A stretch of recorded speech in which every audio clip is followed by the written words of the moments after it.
وہ زندگی کا سفر جو واللہ اخرجکم من بطون امہاتکم، ماں کے پیٹ سے پیدا ہونے کے بعد سے لے کے کل نفس ذائقۃ الموت تک جائے گا، یہ سلسلہ بھی غموں کا سلسلہ ہے، تکلیفوں کا سلسلہ ہے۔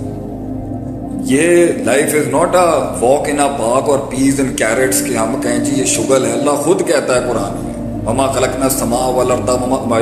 وما بینہما باطلا، میں نے یہ کوئی فضول میں دنیا نہیں بنا دی، یا وما خلقنا السماوات والارض وما بینہما لاعبین، کہ یہ کھیل تماشا نہیں ہے، یہ دارالامتحان ہے، یہ دارالبلا ہے، یہ بلاؤں کا گھر ہے۔ یہاں انسان کو ابدی خوشی کبھی نہیں مل سکتی، وہ جو ہے اس کا دنیا سے تعلق نہیں ہے، لیکن دنیا کے اس سلسلے سے گزرنے کے اندر دنیا کا ہی ہو جانا یہ بھی گمراہی ہے، اور دنیا کے اس سفر میں ابتدا سے انتہا تک دنیا کا تارک ہو جانا، آخرت کی یاد میں دنیا ترک کر دینا، یہ بھی امتحان میں فیل ہو جائے گا۔ اصل آزمائش ہے کہ اپنی اصل کو یاد رکھتے ہوئے، وہ سپر ہائی کانشیسنس کو یاد رکھتے ہوئے انہی رشتوں سے گزرنا ہے، انہی چیلنجز سے گزرنا ہے، انہی دشمنیوں سے گزرنا ہے، انہی تنقیدوں سے گزرنا ہے۔ معاشرے میں اپنی سلطنت بڑھانی ہے، کلکم راعٍ وکلکم مسئول عن رعیتہ کے تحت کہ اللہ کہتا ہے، نبی صلی اللہ علیہ وسلم فرماتے ہیں ہر آدمی کی ایک بادشاہت ہے، اور ہر آدمی سے پوچھا جائے گا کہ تیرے اثر رسوخ نے کتنا انقلاب پیدا کیا لوگوں کی زندگی میں، کتنا امپیکٹ کریٹ کیا اس نے اپنی زندگی کے، تو 4 لوگوں پہ ہی مؤثر تھا یا 4000 لوگوں کی زندگیوں میں تیری زندگی سے فرق ہے، اور یہ چھوٹی چھوٹی سلطنتیں کانسٹیٹیوٹ کر کے امت بن جاتی ہے، ایک سسٹم اور ایک نظام بن جاتا ہے۔ تو ہر بندہ پرائیویٹلی رسپانسبل ہے اپنی زندگی میں اپنا سرکل بڑا کرنے کے لحاظ سے، لیکن گزرنا اسی میں سے، انہی لوگوں میں سے، انہی منافقین میں سے، انہی ان الذین کفروا سواء علیہم انذرتم ام لم تنذرہم لا یؤمنون، اس پارٹی سے بھی گزرنا ہے۔ ومن الناس من یقول آمنا باللہ وبالیوم الآخر وما هم بمؤمنین لا الہ ہؤلاء ولا الہ ہؤلاء، اس پارٹی کے تھرو بھی گزرنا ہے، اور ہدی للمتقین والوں سے بھی گزرنا ہے، آپٹیمسٹک لوگوں کے تھرو بھی گزرنا ہے، نیگیٹو لوگوں سے بھی گزرنا ہے، اور کنکریوں کے ساتھ پہاڑ بنانے کی کوشش کرنی ہے، ذرے کو سمندر بنانے کی کوشش کرنی ہے، یہی زندگی ہے۔ تو اس سفر کے اندر جس میں اللہ نے انسان کو کہا ہے کہ تو پہنچ اس جمال، اس کمال، اس حسن تک پہنچ، اپنی صفات اور اوصاف کے ساتھ پہنچ کسی جگہ، اور پھر تو نے فوت ہونا اور اللہ سے ملنا ہے۔ تو اس درد کو اللہ نے جب قرآن میں بیان کیا، کیونکہ میں تو متلاشی ہمیشہ سے زندگی ہی جنگوں اور تکلیفوں میں گزر گئی، جو بھی جس رستے پہ چلا، اور ہر شخص کی اپنی ہوتی ہے، میں کوئی نایاب تو ہوں نہیں، تو میں تلاش کرنا چاہتا تھا، اور جتنے میرے بڑے بیٹھے ہوں گے یہاں پر ابو 40 یا 30 پلس کی ایج کے لوگ جو ہوں گے، وقت کی کڑواہٹوں کے ساتھ جو خاموشی آتی ہے نا انسان کے اندر، تو ایک وقت آتا ہے یہ 30s کے بعد کہ انسان بات نہیں کرتا کسی سے، ایک کاسمیٹکلی رکھتا ہے لوگوں کے ساتھ، اور جی آپ ٹھیک ہیں، آپ ٹھیک ہیں، آپ ٹھیک ہیں، کیونکہ انسان جانتا ہے اپنی تکلیف اور اپنے غم اور اپنے پوٹینشل اور سیلف اسٹیم کو، اور اس کی یہی رائے بنتی ہے کہ مجھے کوئی نہیں سمجھ سکتا۔ ہر انسان پہنچتا ہے اس نہج، اس ڈگر کے اوپر کہ وہ کہتا ہے مجھے کوئی نہیں سمجھ سکتا، اور واقعی نہیں سمجھ سکتا ہوں کہ وہ جانتا ہے اس نے کہاں کہاں منہ دیے ہیں، وہ جانتا ہے اس نے کہاں کہاں فیس کیا دنیا کو، وہ جانتا ہے اس نے کیسی کیسی ٹینشنز اور پھٹیگوں کے اندر سے وقت کھڑی ہوئی، اور میں بھی اس کیمرے کے سامنے بیٹھ کے جانتا ہوں، میں ہی جانتا ہوں کہ میں کیا چیز لے کے بیٹھا ہوں اپنے ساتھ۔ تو قرآن کی ایک آیت نے میرا اتنا کلیجہ ٹھنڈا کیا کہ آج میں آپ کو بھی وہی آیت سناؤں گا جس نے مجھے میرے طوفانوں کے اندر، جس نے مجھے ان زلزلوں کے اندر جو ہے سکون دیا، کہ اللہ کہتا ہے قرآن میں انک کادح الی ربک قدحا فملاقیہ، اے انسان ہم جانتے ہیں کہ تو بڑی قدح سے گزرتا ہے، بڑی تکلیف سے گزرتا ہے۔ یہ انڈورسمنٹ ہی اللہ کی اتنی کوئی سکون دہ چیز ہے نا، کہ کوئی تو جانتا ہے کہ میرے اندر کیا ہے، کوئی تو جانتا ہے اس گوشت کے لوتھڑے کے اندر کس قسم کے طوفان اور لہریں اٹھتی ہیں،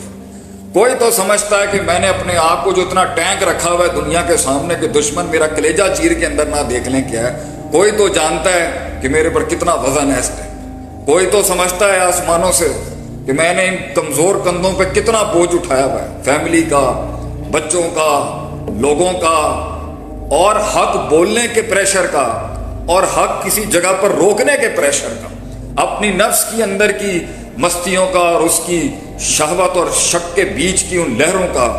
اور خارج سے آنے والے وقت کوئی تو ہے جو سمجھتا ہے۔ تو اس آیت نے مجھے اتنا سکون دیا کہ اللہ کہتا ہے اِنَّكَ قَادِحٌ إِلَىٰ رَبِّكَ قَدْحًا، ہم جانتے ہیں تجھے کتنی تکلیف، ہم جانتے ہیں انسان کہ تیرا سفر یہ زلزلے ہیں جن سے تو گزرے گا، فَمُلَاقِي، پھر ہم سے ملاقات کر۔ اللہ بھی انڈورس کرتا ہے کہ تیرا سفر کم نہیں ہے۔ اللہ جانتا ہے کہ اس نے سب سے بڑا یہ خارج میں مسائل تھوڑی ہوتے ہیں، میں پڑھاتا ہی یہی ہوں اپنے لوگوں کو، جب بھی مسئلے باہر تھوڑی ہوتے ہیں، سب سے بڑا مسئلہ تو یہ ہے اندر، ان النفس لامارۃ بالسوء، یہ اندر کا اپنا آپ جو انسان کا ہے۔ کتنے مسائل اگر آج مجھے وقت ملا ایڈریس کرنے کا، کتنے مصیبتیں اور مسائل تو اس نفس اور اس زبان کی وجہ سے ہماری زندگی،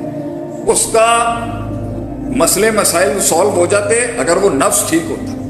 تو کچھ مصیبتیں اور مسائل ہمارے اندر اکثر ہماری ہی کریٹ کرنی۔ اور اللہ بھی کہتا ہے قرآن میں ظہر الفساد فی البر اور تری on the lands and on the oceans, جتنا بھی فساد اور کرپشن ہوا بما کسبت ایدی الناس، وہ انسان تیرے ہاتھ کا کمایا ہوا۔ وَإِنَّ اللَّهَ لَيْسَ بِظَلَّامٍ لِلْعَبِيدِ، God is not unjust with the people، اللہ تھوڑی لوگوں کے ساتھ جو ہے وہ ناجائز کرے گا کبھی، اللہ کیوں ظلم کرے گا کسی کے ساتھ، وہ تو سراپا رہے۔ لیکن اس آیت سے جو ہے میرا سینہ ہمیشہ ٹھنڈا ہو جاتا ہے کہ تو جانتا ہے نا، تو ان 7 آسمانوں پر جانتا ہے نا کہ ہم جس سے گزر رہے ہیں، تو سمجھتا ہے نا، ایک ماں کے دکھ کو تو سمجھ سکتا ہے نا، یہ بے وفائیوں کو تو سمجھ سکتا ہے نا، یہ میرا نفس جو مجھے برباد کرنے پہ لگا بھائی تو سمجھ سکتا ہے نا کہ اللہ کہتا ہے قرآن میں وَلَقَدْ خَلَقْنَا الْإِنسَانَ، لام اور قد عربی میں قسم کے بالمقابل ہوتا ہے کہ ہم جانتے ہیں انسان، ہم نے تجھے پیدا کیا، ہم نے بنایا، وَنَعْلَمُ مَا تُوَسْوِسُ بِهِ نَفْسُ، ہم جانتے ہیں تیرا نفس تیرے ساتھ کیسی کیسی گلاٹیاں مارتا ہے، کیسے کیسے تجھے وسوسے دے گا، کیسی گیمیں کھیلتا ہے۔ اللہ کہتا ہے میں جانتا ہوں، وَنَعْلَمُ، ہم جانتے ہیں تجھے۔ پھر دوسری بلا لگی بھی ہے، الَّذِي يُوَسْوِسُ فِي صُدُورِ النَّاسِ أَلْقَى الشَّيْطَانُ فِي أُمْنِيَّتِهِ ثُمَّ لَآتِيَنَّهُم مِّن بَيْنِ أَيْدِيهِمْ وَمِنْ خَلْفِهِمْ وَعَنْ أَيْمَانِهِمْ وَعَنْ شَمَائِلِهِمْ، کہ اس نے چیلنج کیا تھا اللہ کو کہ میں رائٹ لیفٹ فرنٹ بیک سے، سیدھے بائیں آگے پیچھے سے آ کے بتاؤں گا کہ وَلَا تَجِدُ أَكْثَرَهُمْ شَاكِرِينَ، کہ یہ اتنے شرف اور ظرف کے لائق نہیں تھا، تو نے اسے مقام دے دیا میرے اوپر، وہ علیحدہ لگا ہوا، نفس علیحدہ لگی ہوئی۔ اور یہ دنیا کائنات میں سب سے پہلا جرم ہی حسد تھا جو تکبر میں بنا، جو اس نے کہا انا خیر منہ خلقتنی من نار خلقتہ من طین، تو وہ حسد جو ان آسمانوں سے لے کے آئی نیچے ابلیس کو، تو اس دنیا میں حسد نہیں ہوگی، پھر حسد ہے، بغض ہے، کینہ ہے۔ اور پھر اس سے ہٹ کے انسان کو اللہ تعالیٰ نے مصائب دینے ہوتے ہیں، اس کے پیچھے کچھ حکمت ہے۔ تو میری پہلی بات آپ کو یہی ہے، سب کو، میری قوم بیٹھی ہے، میرے لوگ بیٹھے ہیں، بڑا انسان کی زندگی رلا دینے والا سفر ہے۔ لوگ ہنستے ہیں، ہمیں بھی اچھے لگتے ہیں، لیکن کڑوی عمر میں جب ہمارے بچے بھی آئیں گے ہم انہیں یہی تربیت کرتے ہیں کہ وہ ہمارے بڑے کہتے تھے کہ پتر جدوں تو بڑا ہوئے گا نا تینوں چپ لگ جائے گی، when you're gonna grow up you're gonna get quiet۔ اور واقعی یہ 40 کے پاس جیسے میں پہنچ ہی گیا ہوں تقریباً، اور ہم سب پہنچ رہے ہیں اپنے سفر کے اختتام پر۔ واقعی یہ زندگی خاموش کرا دیتی ہے انسان، چپ کرا دیتی ہے انسان، اور لوگ بیٹھے ہیں سن رہے ہوں گے لوگ مجھے ابھی بھی، کیونکہ آپ تمیز اتار کے دیکھیں تو چھلی ہوں گے وہ پیچھے سے، کہ کسی کو لفظوں نے مار دیا ہوگا، کسی کو خنجروں نے مار دیا ہوگا، کسی کو بے وفائیوں اور غداریوں نے مار دیا ہوگا، اور کسی کو اپنے آپ نے مار دیا ہوگا۔ تو اس ساری زندگی کے سلسلے کے بارے میں اللہ کی حکمت کیا ہے تکلیف دینے سے، اس پر پہنچنے سے پہلے میں یہ کہنا چاہتا تھا، اور ہمیشہ کہتا ہوں، اور زندگی گزاری ہے لوگوں کو یہ کہتے ہوئے کہ لا تحزن، غم نہ کر، ان اللہ معنا، تیرے ساتھ بھی اللہ ہے میرے دوست، اور ہمارے ساتھ بھی اللہ ہے، اور اس سے بڑھ کر کوئی سہارا نہیں ہے۔ گراؤنڈ ریالٹیز میں میں اسٹریٹجک مینجمنٹ کے لحاظ سے جتنی بھی اونٹ باندھنے والی چیزیں پڑھا دوں، اینڈ توکل ہی ہے اینڈ اللہ ہی ہے بندے کے پاس. اس لیے تو میرا ایک جملہ بڑا مشہور ہوا میری ویڈیوز میں, اینڈ میں اپنا اللہ ہی لے جاؤں گا اگر کچھ نہ ہوا تو. جو کچھ سنا گیا اللہ پاک اس پر عمل کرنے والا اور آگے لوگوں تک پہنچانے والا بنائے. مزید اصلاحی بیانات کے لیے ہمارے یوٹیوب چینل شیخ عاطف ریمائنڈر کو سبسکرائب کریں اور ویڈیو کو لائک کریں. جزاک اللہ خیر.